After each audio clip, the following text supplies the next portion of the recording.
अस्सलाम वालेकुम। Universal goat farm से मैं राना काशिफ।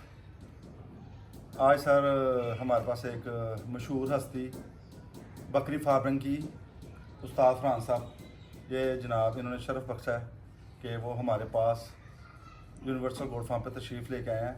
बल्कि हमने इन्हें स्पेशल रिक्वेस्ट की थी कि हमारे जानवरों को कोई ना प्रॉब्लम चलती रहती है, तो उस सिलसिले में ये जनाब इन्होंने अपना स्पेशल टाइम हमें दिया है। टाइम निकाल के जो समंदरी से हमारे पास आए हैं, तो हम इनसे आज कुछ अपने जानवरों के मतलब पूछेंगे। उस्ताद आज़म, सबसे पहले ये बकरा अभी मेरा ना 2 दांत हुआ है जी। इसके लिए मैं चाह रहा था कोई ऐसी कोई चीज़ मुझे सजेस्ट करें कि ये बकरा तेज़ी से ग्रोथ करे। अस्सलाम वालेकुम। इसमें ऐसा ना कि राना साहब, आप अपने जानवर को जो चीज़ें मैंने इधर आके देखी है ना, उसके बारे में पहले थोड़ी सी बात करते हैं, फिर जानवर की ग्रोथ के बारे में करते हैं। कि हम जानवर लेके आते हैं टोटल कुदरती तरीके से, ठीक है। जिधर से भी हम जानवर परचेज़ करते हैं ना, खुसूसी बकरा वगैरह, बकरे की मुद्दत होती है मालिक के पास ज़्यादा से ज़्यादा 2 साल। तकरीबन 95% बकरे ऐसे होते हैं जिनकी मुद्दत वो सारी की होती है, इससे ज़्यादा नहीं होती। ऐसे ही है। अच्छा, जब आपके पास बकरी नहीं होगी, बकरे होंगे या आप ज़्यादा कुर्बानी के बकरे रखेंगे, तो आप टोटल कुदरती माहौल वाले जो जानवर है ना, जो ग्रेजिंग वाले होंगे, कच्चे इलाके के होंगे, कच्ची ज़मीन पर बैठते होंगे, वो लेके आएंगे। बिल्कुल ठीक है। उनके हम आते ही खुराक और रहायश दोनों चेंज कर देते हैं। ठीक है। इससे हमारा जानवर डिस्टर्ब होता है। आप 50% उसको चेंज करें, 50% उसकी इन्वायरमेंट में छोड़ दें, ठीक है। तो आपका जानवर परेशान नहीं होगा। ठीक है। अगर आपके पास बकरी ऐसी आ गई तो उसके साथ भी आप ये मामला करें, उसके आने वाले जो बच्चे होंगे वो आपकी टोटल एनवायरनमेंट में आ जाएंगे। लेकिन जो पुरानी एनवायरनमेंट है उसका थोड़ा बहुत हिस्सा मिलना चाहिए। उस हिस्से में खुसूसी आप कोशिश करें कि इसको कच्ची जगह दें, थोड़ा टाइम के लिए, ज़्यादा टाइम के लिए नहीं, थोड़े टाइम के लिए कच्ची जगह दें। ठीक है। अच्छा, दूसरा जो मैंने आपका अंदर का सेटअप देखा है वो माशाल्लाह बड़ा शानदार है। जो बकरी लकड़ी के ऊपर बैठती है ना, उसकी ग्रोथ दूसरे जानवर की निस्बत ज़्यादा होती है। जो लकड़ी में बैठती है, जो लकड़ी के ऊपर बैठती है, अल्हम्दुलिल्लाह मैंने तो फिर अंदर वो फट्टे वगैरह लगाए हुए फटे हैं, वगैरह आपने बेड लगाया हुआ है। हाँ, वो लगाए भी आपने देसी लेके करके हैं। जी, देसी की कोई। देसी करके, ये जो बकरी की स्पेशल स्मेल है, इस खुशबू को बकरी कुदरती तौर पे पसंद करती है। ठीक है, ये जानवर जो है ना, जितना मर्जी आप जो मूजी बीमारी है ना उस वाला जानवर ले लें, उसको सिर्फ उसकी जो डिप्रेशन है ना, परेशानी, वो ख़त्म कर दे, कोई ट्रीटमेंट की ज़रूरत नहीं पड़ेगी, आपका जानवर ऑटोमेटिकली सेट होना शुरू हो जाएगा। आप अभी तक ये क्या आपने ऑब्जर्व किया है कि मेरे बकरे टाइम के हिसाब से, अपने दांतों के हिसाब से इनकी ग्रोथ अच्छी जा रही है? उनकी ग्रोथ बड़ी अच्छी जा रही है माशाल्लाह। ये जो आपका बकरा 2 दांत है, ये इस वक्त तकरीबन मेरे ख्याल से 38 इंच है, 39 है, 39-40 के करीब है। 40 के करीब है, तो ये शानदार ग्रोथ है। ठीक हो गया। ठीक होगा। अच्छा, जो टॉप क्लास ग्रोथ आती है ना, जी, बड़ी जी। मुश्किल से जो मिलती है, वो होती है 41-42।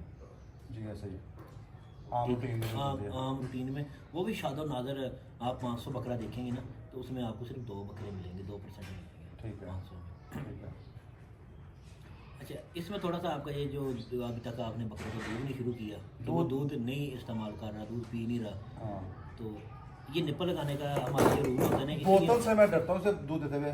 वैसे मैंने हर तरह से ट्राई कर लिया, गुड़ डाल के देख लिया, चीनी डाल के देख लिया, रोज़ डाल के देख लिया, ये दूध नहीं पीता। अच्छा, आपने ऐसा करना है कि बेरी के पत्ते और दूध हम वजन इसको देना शुरू कर देना है। फिर आपने तकरीबन 15-20 दिन के बाद दूध के वजन बढ़ाना शुरू कर देना है। बेरी के पत्तों की मकदार वही रखनी है, बेरी के पत्ते दूध में डाल के, दूध में भिगो के, वो पत्ते भी साथ खा लिए। वो पत्ते भी साथ, वो पत्तों की वजह से ये दूध में आएगा, अच्छा, उसकी खुशबू है पत्तों की। पत्तों की स्मेल की वजह से। इस वक्त जो सबसे फेवरेट खुराक है ना पूरी दुनिया की बकरी जी। की, वो बेरी है। बेरी, ठीक है। पूरी दुनिया की बकरी की सबसे फेवरेट खुराक बेरी है। ठीक हो गया। अच्छा, इसे बेरी के पत्ते दूध में डाल के पिलाऊं? जी, और ये जो आपके बकरे, इनको इंशाल्लाह स्पेशल तैयार करने वाला जो एक फार्मूला होता है वो भी आपको देंगे। जी, वो ईद के करीब देंगे? नहीं, वो इंशाल्लाह आपको पहले मिल जाएगा, रमज़ान में? कब तक इन्हें तकरीबन 1-1.5 महीने के अंदर अंदर आपको मिल जाएगा। 1-1.5 महीने में? 1-1.5 तो वो महीने। तैयारी हम वो तैयारी आपने शुरू कर दी और 1 महीने के अंदर अंदर आपका रिजल्ट आ जाएगा। ठीक हो। अल्लाह की फजल से जो आपकी, अगर अभी आपकी ग्रोथ आ रही है ना 5 kg, फिर आपकी ग्रोथ आएगी 10 से 12 kg। ठीक हो गया। खुराक आपको मैंने बता दी है, मैं ये टोटल ड्राई मटर इन्हें दे रहा हूँ। असल खुराक ही ये है, टोटल ड्राई मैटर। ये ड्राई मटर जब तक आप 2 चीज़ें जो है ना इनको का साथ देंगे ना, तो कभी भी आपकी फार्मिंग डिस्टर्ब नहीं होगी। ठीक हो गया। ठीक होगा। एक आप स्टेशन में छोड़ें, एक आप लाइन में छोड़ें। ठीक होगा। स्टेशन इसमें क्या है, लाइन इसमें क्या है? लाइन इसमें आपकी खुराक है, स्टेशन इसमें आपकी ब्रीड है। ठीक हो। ये दोनों चीज़ें अगर आपकी अच्छी होंगी, ग्रोथ वाला जानवर होगा, ड्राई खुराक होगी तो आप किसी भी सूरत खुराक नहीं ले सकते। ठीक हो। तो हमारे आने का मकसद तो कुछ और था, इधर आपके साथ मुलाकात करने जी। का, लेकिन साथ ही आपके फार्म का विजिट कर लिया, बड़ा खुशी हुई आपसे। बहुत शुक्रिया सर, बहुत शुक्रिया। जज़ाकल्लाह। तो इस वक्त जो मैंने अभी रास्ते में देखे हैं तो बेशुमार जानवरों को आपके एरिया में ना नजरे का प्रॉब्लम आ रहा है। जी, सर्दी है ना आजकल वैसे भी।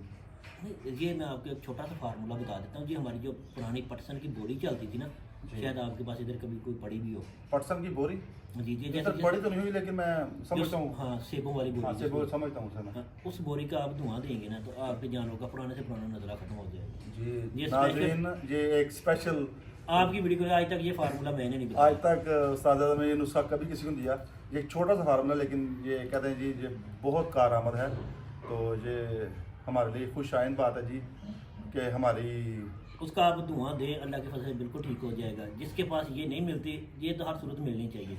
अगर नहीं मिलती तो आप ना गुड़ या चीनी का धुआं दे लें। गुड़ या चीनी का हाँ, धुआं। ये आपका 80% काम करेगा, वो आपका 110% काम करेगा। ठीक हो गया, ठीक हो गया। बहुत शुक्रिया। जज़ाकल्लाह जी, अल्लाह हाफिज़, थैंक यू अस्सलाम जी। वालेकुम। अस्सलाम वालेकुम।